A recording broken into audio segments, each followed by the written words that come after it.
হ্যাঁ, diabetes. Diabetes আপনাকে কখনোই ছাড়বে না।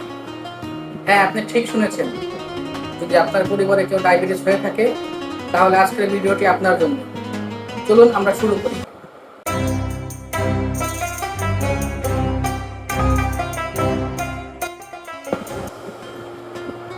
হ্যাঁ, ওয়েলকাম সবাইকে রাফা হেলথ কেয়ারের পক্ষ থেকে।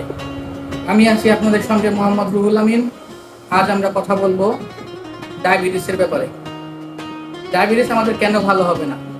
আমাদের বাংলাদেশের কালচার, রীতি নীতি অনুযায়ী আমরা একটা বিষয় মেনে নিয়েছি যে আপ্যায়ন যদি অন্য কিছু দিয়ে না হয়, তাহলে আসলে চা বিস্কুট খাই। আসলে ধরেন আপনার ডায়াবেটিস বা আমার পরিবারে কারো ডায়াবেটিস আছে, তো আমরা চা আসলে আমরা কিভাবে খাই? আমরা তখন চা খাই, ভাই চিনি দিয়েন না, চায়েতে চিনি দিয়েন না, বা সুগার ফ্রি ট্যাবলেট দিয়ে খাই, জিরো ক্যাল দিয়ে খাই।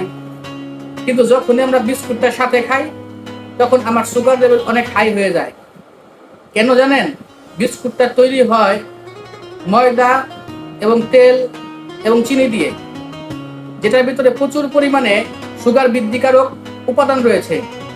তাই যদি আমরা চা খেয়ে থাকি, হ্যাঁ, তাহলে আমাদের কিভাবে ডায়াবেটিস ভালো হবে বলেন?